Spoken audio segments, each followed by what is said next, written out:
하나님의 말씀은 신명기 17장 14절부터 20절까지 말씀입니다. 다 함께 한 목소리로 합독하여 읽겠습니다.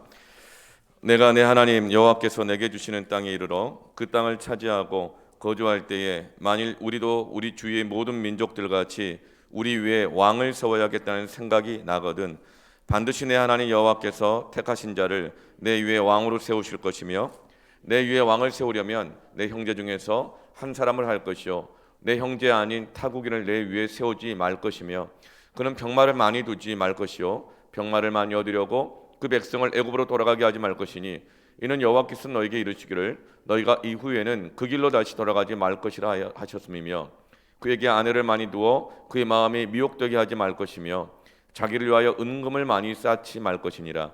그가 왕위에 오르거든 이 율법서의 등사본을 레위 사람 제사장 앞에서 책에 기록하여 평생에 자기 옆에 두고 읽어 그의 하나님 여호와 경외하기를 배우며 이 율법의 모든 말과 이 규례를 지켜 행할 것이라.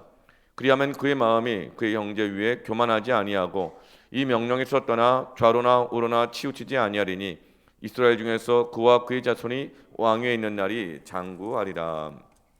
아멘. 오늘 말씀은 왕을 세우는 이야기입니다. 과거의 왕은 오늘날로 말하면 아마 대통령 정도 되겠죠. 그리고 여러 가지 리더십을 가진 권위를 가진 사람들을 말할 것입니다. 어릴 적에 무엇이 되고 싶냐라는 질문을 많이 하면 오늘 어린이날인데 어린이 주일인데 어린이들이 이렇게 많이 말을 했습니다. 대통령이 되고 싶어요. 그럼 다들 막 기뻐했습니다. 어떤 사람이 대통령이 되어야 할까요? 변호사 출신, 그것도 민권 변호사 출신, 아니면 정의감이 투철한 검사 출신, 아니면 나라를 부유하게 할 수 있는 회사 사장, 회장 출신, 아니면 외국으로부터 전쟁에서 지켜줄 수 있는 군부 장성 출신. 어른들이 다들 대통령 되고 싶어 합니다. 그런데 정말 희망이 있는 나라는 어린이가 대통령 되고 싶어하는 나라, 그 나라 되기를 바랍니다. 누가 목사가 되기를 원합니까? 교회에서 꾸준히 일 다 감당하는 전도사가 목사가 되기를 원합니까? 아니 누가 목사가 되기를 원할까요? 우리 어린아이들이 목사가 되기를 원하는 교회, 그 교회가 소망이 있는 교회입니다. 네.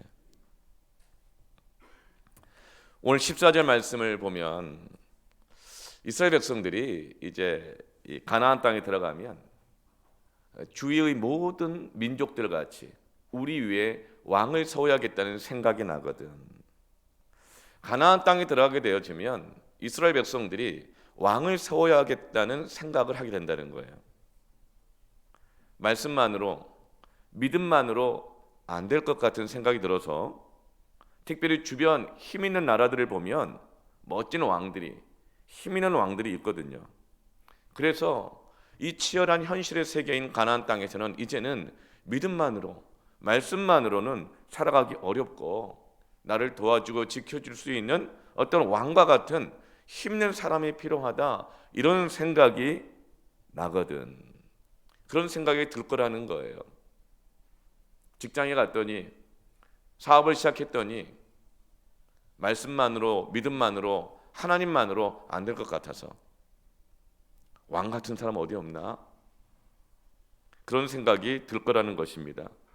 그때 하나님께서는 어떤 사람을 왕으로 세워야 되는지를 말씀하고 계시고, 그 왕은 또 어떤 리더십, 어떤 지도자가 되어야 할지를 오늘 말씀해 주고 계시는 것입니다. 세상에서 나의 인생을 좌우할 수 있을 만큼 도움이 되는 사람, 그 사람이 왕이죠.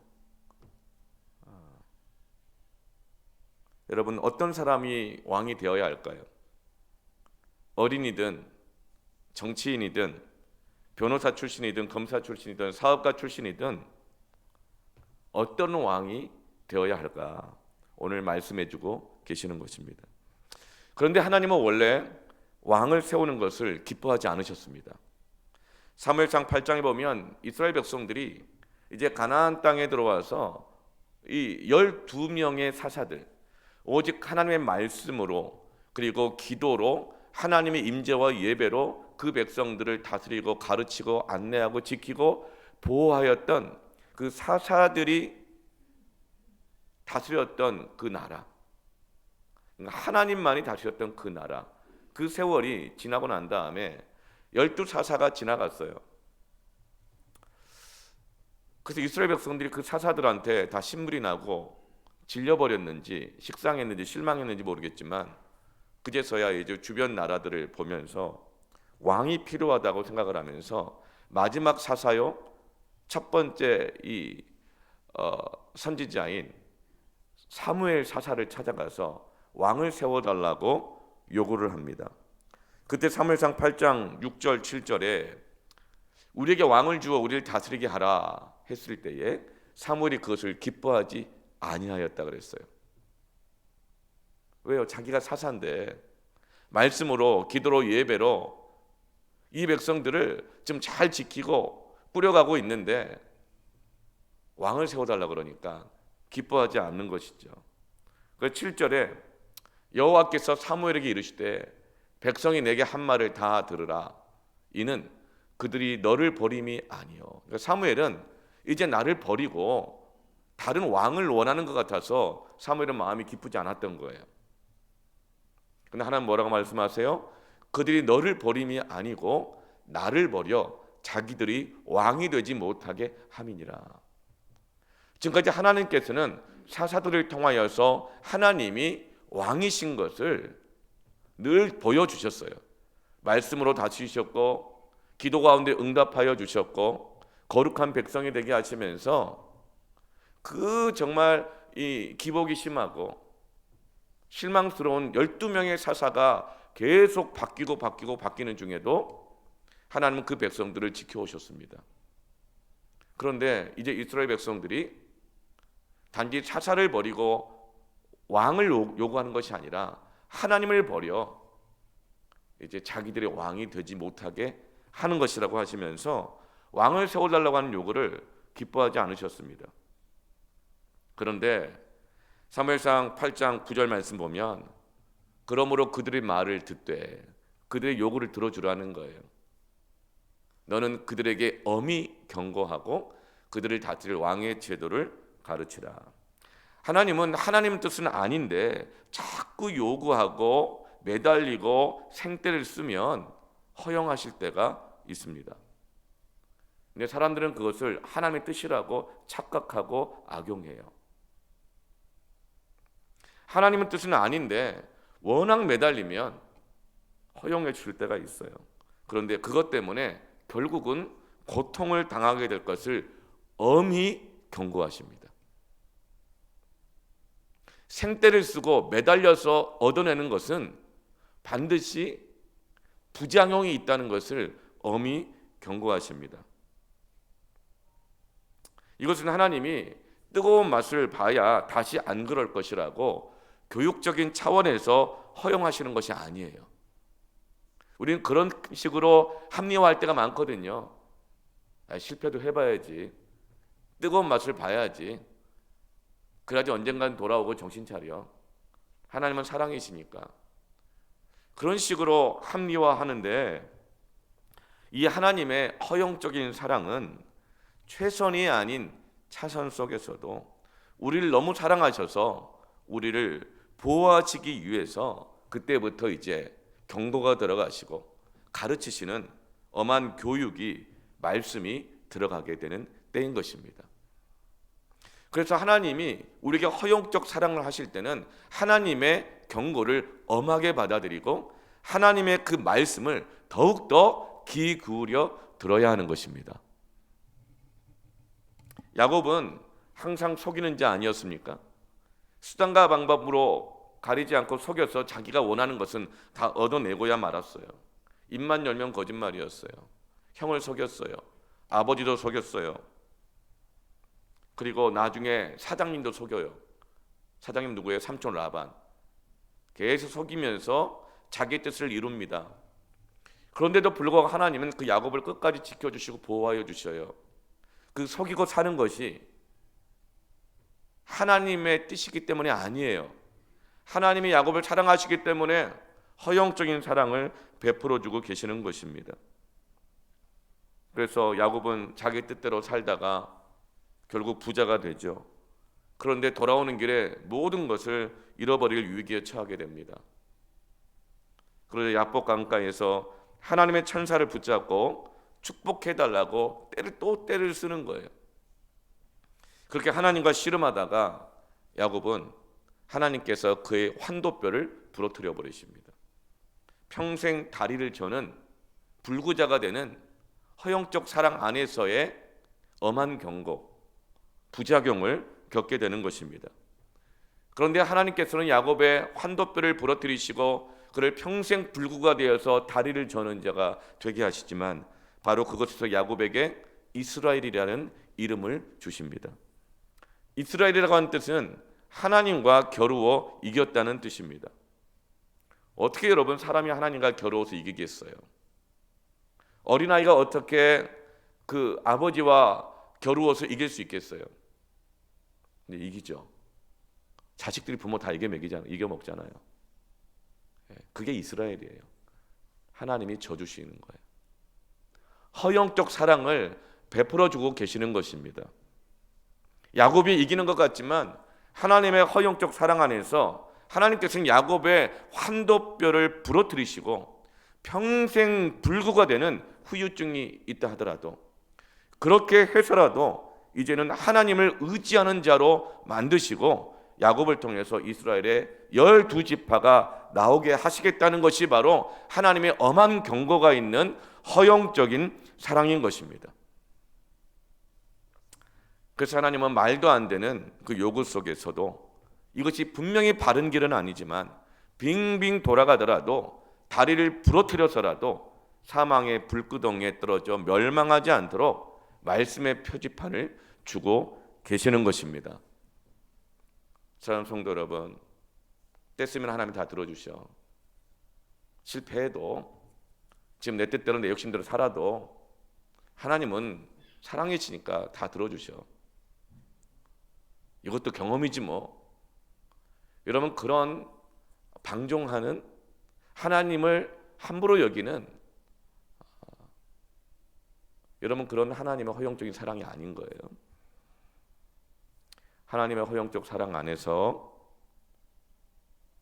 중요한 것은 하나님의 말씀의 표지판을 더욱더 굳건히 붙들고 가시기를 축원합니다. 왕을 세우는 대전제가 무엇입니까? 하나님의 엄한 경고예요. 너희들에게 허용해 주겠는데 이 말씀만은 반드시 붙들어야 된다.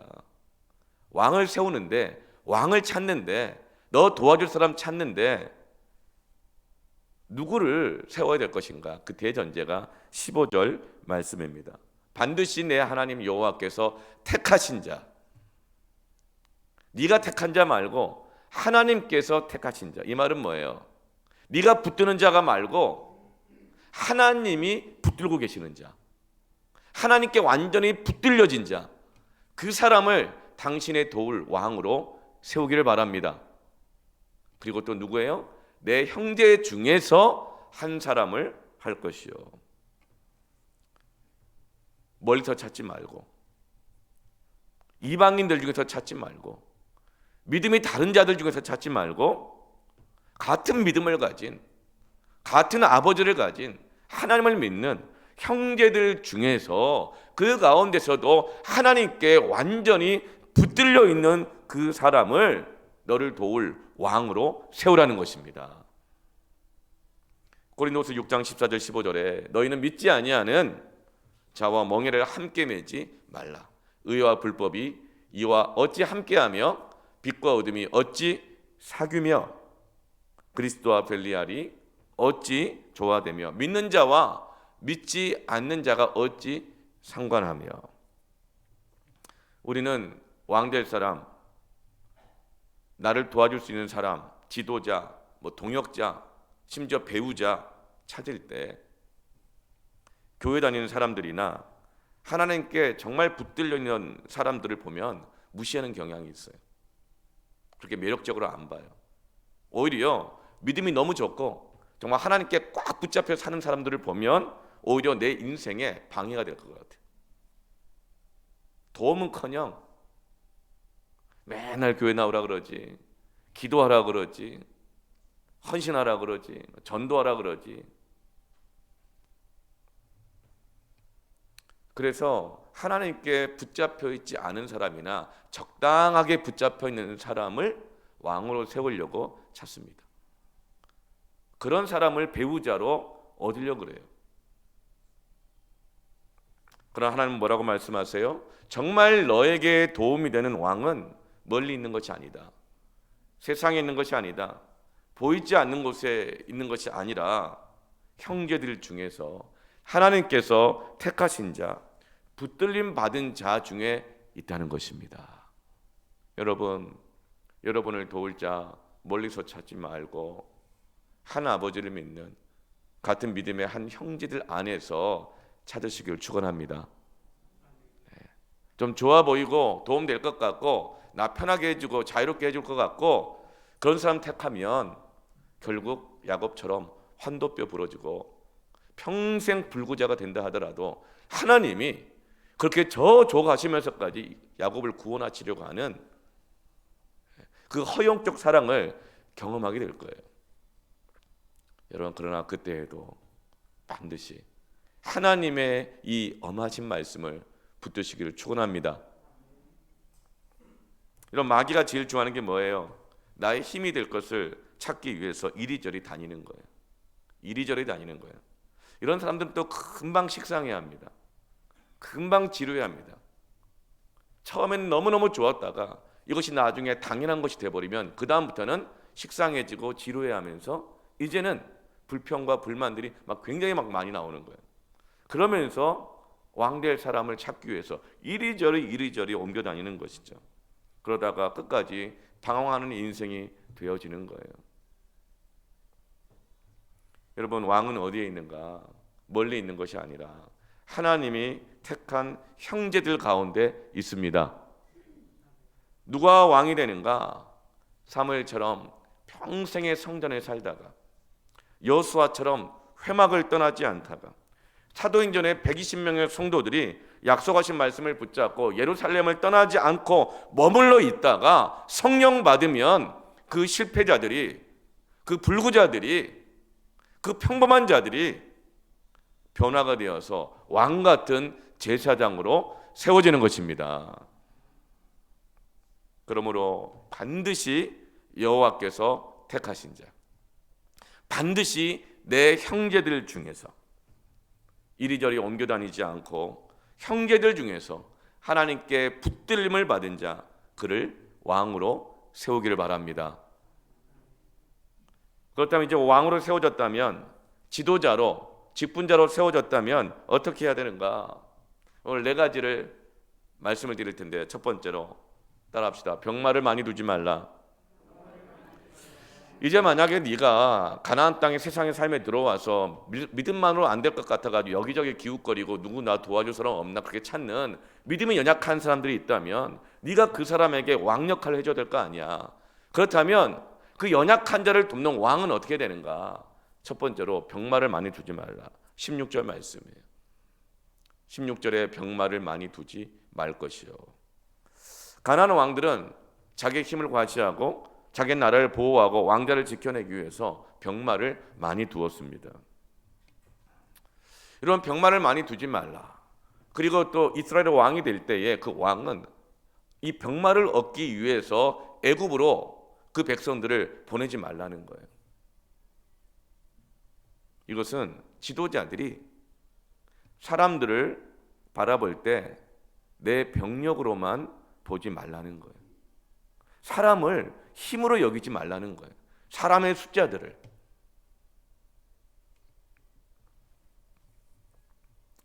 사람은 의지의 대상이 아니고 이용의 대상도 아니고 사랑의 대상입니다.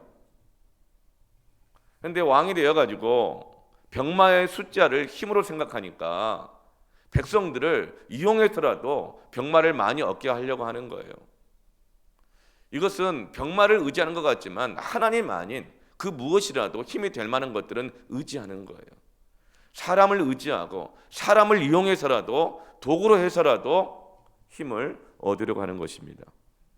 네, 여러분, 사람은 이용의 대상이 아니라 사랑의 대상입니다. 왕은 그 백성들을 이용의 대상으로 볼 것이 아니라 사랑의 대상으로 보아야 합니다. 왕은 백성들의 숫자를 자기 힘의 과시가 아니라 사랑의 대상으로 보아야 합니다. 예수님이 베드로에게 물어보세요. 네가 이 사람들보다 나를 더 사랑하느냐? 베드로에게 물어보시는 거예요. 무엇을 사랑하냐? 사람들이냐? 나냐? 사람들은 뭐예요? 복수예요. 나는 뭐예요? 단수예요. 어떤 사람이 지도자가 됩니까? 많은 사람들의 숫자보다도 예수님 한 분만을 더 사랑하는 사람이 그가 왕입니다. 그가 정말 도움이 되는 사람입니다. 정말 왕 같은 제사장, 도움이 되는 사람은요, 내 주변에 나를 알아봐 준 사람 몇 명이나 있을까? 나 좋아하는 사람 몇 명 있을까? 내 인맥은 얼마나 될까?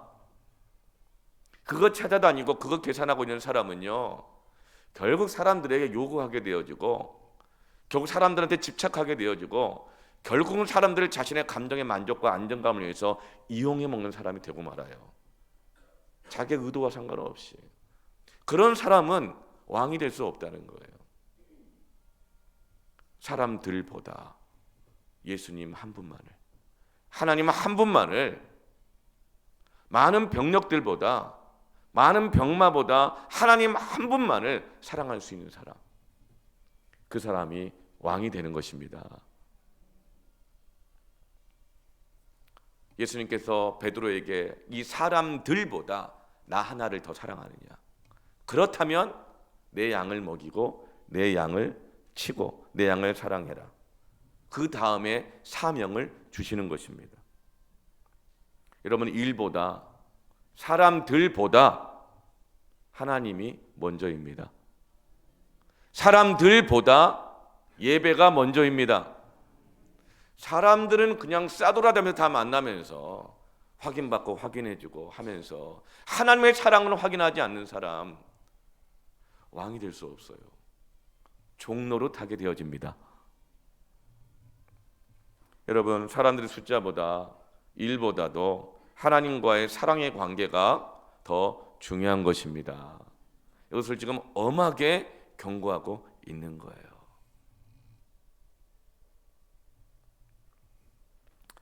군사력 의지하지 말라는 것은 또 영적이 되라는 거예요. 영적이라는 것이 무엇인가? 그것은 바로 사랑하는 거 아니에요? 사랑하는 거. 하나님만을 사랑하는 것. 그리고 사람들보다 한 영혼을 사랑할 수 있는 것. 주변 나라들은 왕들이 많은 병마로 힘을 기르고 나라를 지키고 싸워가지만 하나님의 백성들은 하나님만을 사랑하고 내게 맡겨진 영혼이라면 숫자가 많지 않아도 한 영혼의 가치를 알고 한 사람을 사랑할 수 있는 그 사랑으로 영적으로 싸우고 지키고 보호하고 기르고 내 사명을 감당하는 것입니다. 부모는 많은 사람들보다 하나님만을 사랑할 때 자녀를 먹이고 기르고 지켜낼 수 있습니다. 하나님만을 사랑할 때요. 부모는 예배할 때 자녀를 먹이고 기를 수 있습니다. 안 그러면 인생 살아가면서 겪었던 수많은 고난과 헛헛함 때문에 그 정서적 이 허무함과 이 빈자리들 때문에 자식에게 줄 게 없어요. 자식은커녕 우리 어떤 어려움을 당하거나 내 패밀리 식구에게 뭐 나눠줄 이 여력이 없는 거예요. 여러분, 하나님만을 사랑하십시오. 예배가 먼저입니다. 하나님과의 관계가 먼저인 거예요. 그가 힘 있는 자요, 지키는 자요, 그가 왕인 것입니다. 둘째로 왕 역할을 하려는 사람은 어떻게 되는가? 따라합시다. 아내를 많이 두지 말라. 17절에 아내를 많이 두어 그의 마음이 미혹되게 하지 말 것이며. 이 아내는 또 뭡니까? 이 아내도 사람 아닙니까? 하나님 말고 의지하는, 이제 저는 병마를 의지했다면 이제는 사람을 의지하는 거죠. 아내. 이건 꼭 이 남자 왕한테만 해당되는 말이 아니에요. 당시의 아내는 외교력이었습니다. 솔로몬이 1000명의 아내를 둔 것은 이방 나라와의 관계를 위해서 외교를 한 거예요. 그러니까 아내를 의존하는 것이죠. 아내 눈치 엄청 본 거예요. 아내에게 끌려다니는 거예요. 아내를 의지하고 있는 것입니다. 하나님이 아닌 거예요. 하나님 눈치보다 아내 눈치 더 봐요. 하나님과 약속한 거 너 일로 와라 그러면은 나중에요. 지금 바쁘니까 온갖 이야기 다 있어요. 근데 아내가 일로 와라 그러면은요 얼른 달려가요. 왜요? 그래야지 가정이 평화로우니까. 그게 진짜 평화예요? 아내뿐만 아니에요. 친구가 부르면 득달같이 달려가요. 그 관계를 위해서. 동업자가 부르면 막 그 득달같이 달려가요. 사람과의 관계를 의지해서 머리 굴리다가 미혹되지 말고 하나님 한 분만 붙들어라. 사람 의지하면 어려움이 있을 때 사람 눈치 봅니다. 사람 의지하면 자기가 원하는 것이 있을 때 그 사람 이용합니다. 이것이 바로 미혹입니다. 미혹당하는 왕들이 얼마나 많아요. 미혹당했던 대통령들이 얼마나 많아요. 미혹당하고 있는 영적인 가장들이 얼마나 많이 있습니까? 어려움이 생기잖아요. 그러면 만수를 가진 사람이 있어요. 만수가 뭘까요? 만 가지 방법. 수완이 좋아가지고 만 가지 방법이 있고 만 가지 인맥을 갖고 있는 사람들이 있어요. 그런데 누가 지도자가 되어야 되는가? 만수가 아니라 단수. 하나님만을 의지하는 사람. 하나님만 붙들리는 사람. 수만 명, 수천 명, 자기 부인 아니라 누가 말을 해도 하나님이 엄히 경고하시는 그 허용적 사랑 안에서 주시는 그 표지판 되시는 말씀. 아, 하나님 허용하시는구나. 하나님 사랑하시는구나. 이렇게 살아가는 것이 아니라 그 허용적 사랑인 것을 깨닫고 두렵고 떨림으로 하나님의 그 말씀만을 붙잡고 순종하는 그 사람, 그 단수를 가진 자가 왕 같은 제사장이 되는 것입니다.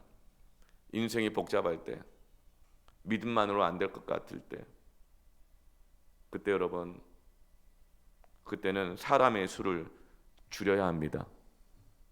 하나님만 의지해야 합니다. 남유다의 히스기야 왕은 좋은 왕이었어요. 그런데 그가 잘 되고 부유해지고 그러자 하나님을 떠나게 되어지죠. 그리고 교만해지게 됩니다. 그런데 그것은 하나님의 허영적 사랑이었어요. 그에게는 심각한 이제 허영적 사랑 안에서 이 자기 뜻대로 살아갔던 후유증이 찾아옵니다. 죽을 질병이 들기도 하고, 그리고 종종 외국 군대가 와서 남유다를 포위하고 멸망하게 만드는 모든 것을 잃어버리게 되는 위기에 처하게 되어져요. 그때 히스기야가 어떻게 합니까? 열왕기하 19장 1절에 히스기야 왕이 듣고 그 옷을 찢고 굵은 배를 두르고 여호와의 전에 들어가는 것입니다. 여호와의 전에 들어가는 것입니다. 모든 것을 잃어버리는, 정리해야 되는, 때로는 인생을 정리해야 될 수도 있고, 때로는 사업을 정리해야 될 수도 있고, 때로는 이 가정을 막 정리해야 되는 것 아닌가? 그럴 때 히스기야처럼 이 하나님의 허영적 사랑 안에서 두렵고 떨림으로 여호와의 전에 들어가기를 축원합니다.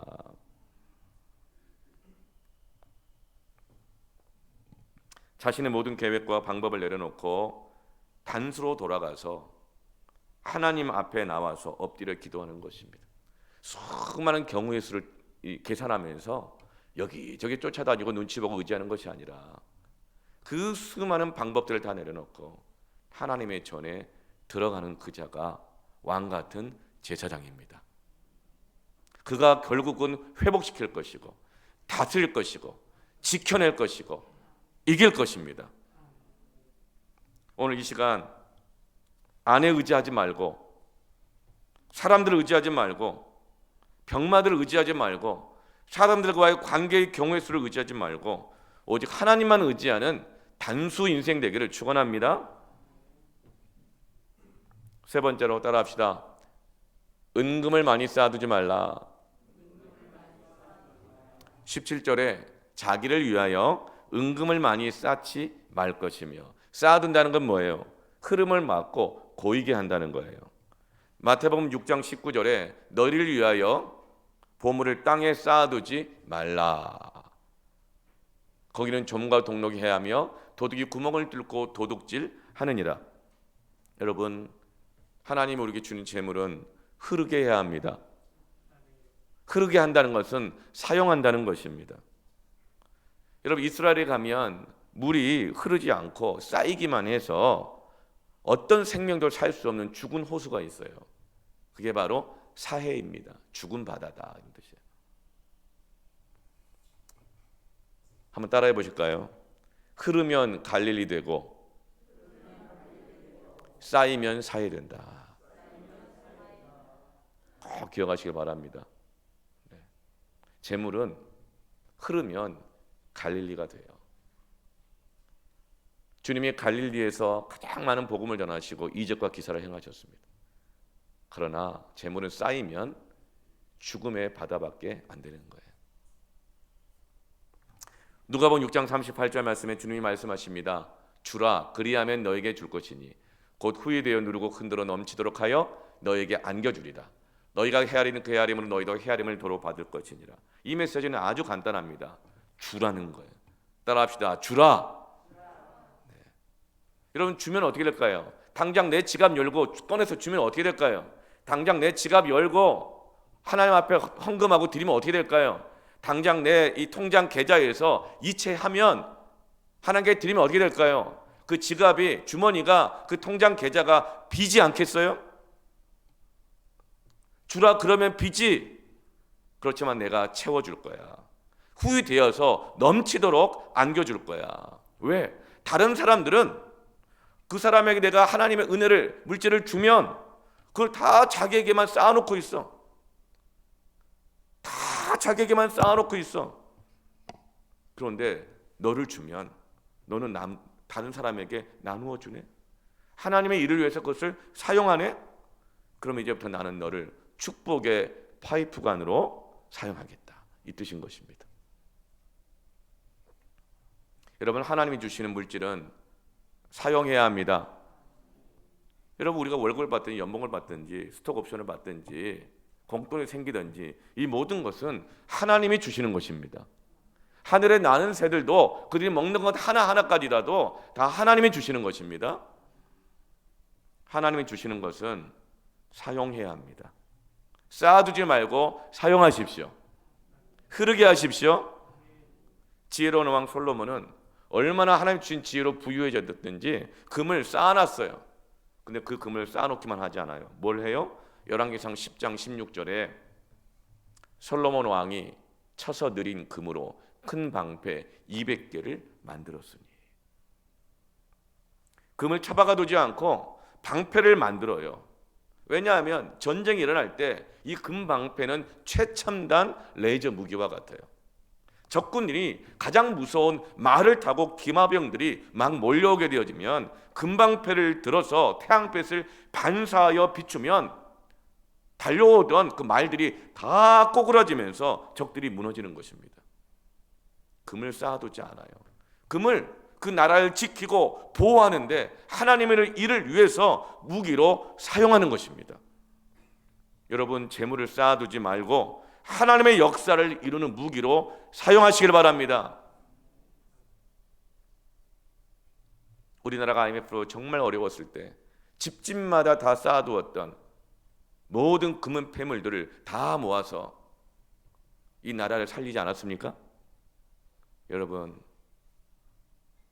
쌓여있는 잉여 자산들, 남아있는 물질들이 있습니까? 그러면 그것을 위해서 뭐 다른 것을 쓰는 것도 필요할 수 있겠죠. 그러나 무엇보다도 하나님의 일을 위해서 드리시길 바랍니다. 그러면 하나님께서 어떻게 해요? 주라, 그러면 비겠지? 내가 채워줄 거야. 넘치도록 채워줄 거야. 나는 너를 하나님의 쓰시는 축복의 파이프관으로 너를 사용할 거야. 그 사람이 바로 왕 같은 제사장인 것입니다. 끝으로 네 번째로 따라할까요? 자기 성경을 소유하라. 18절에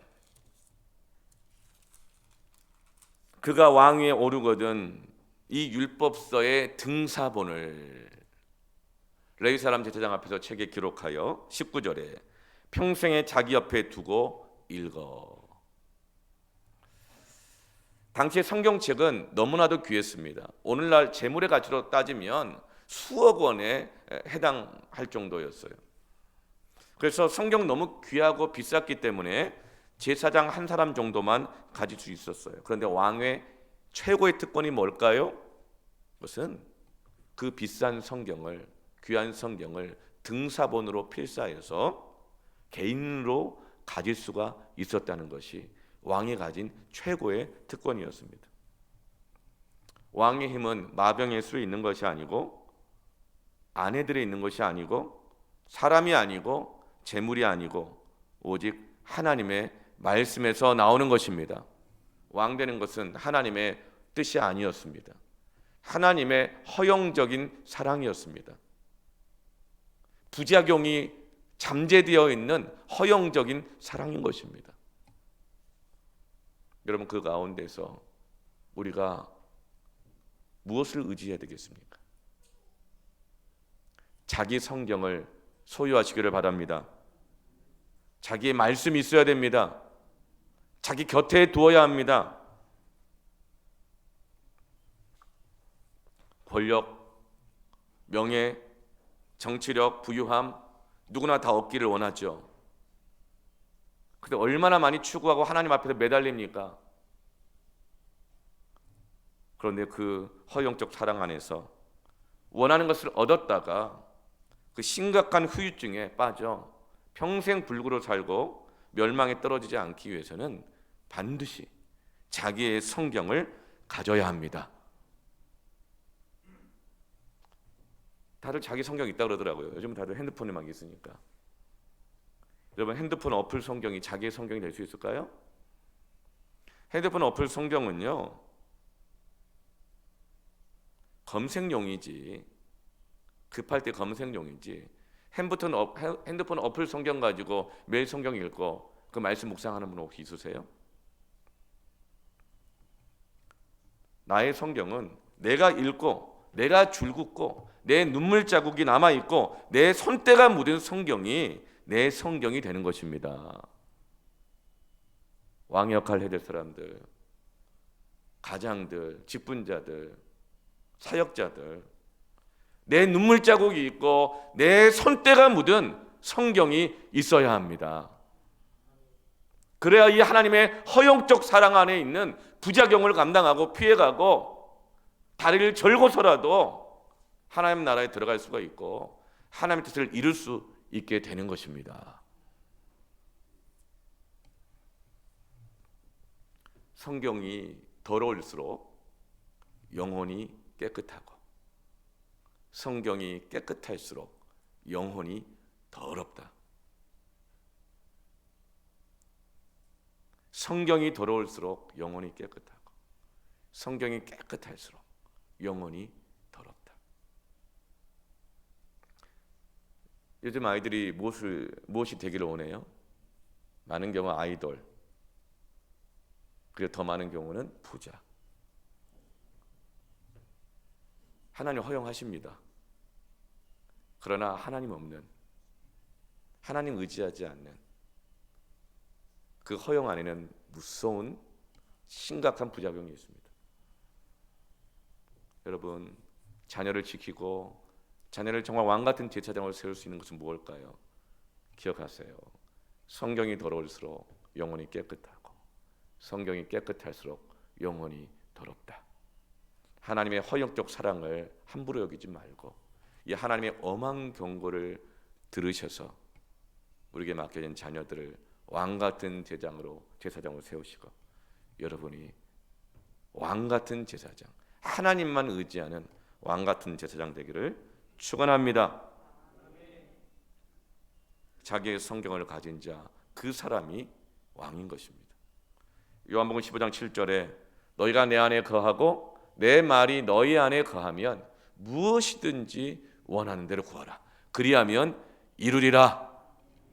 이 5월 다시금 나의 성경을 붙드십시다.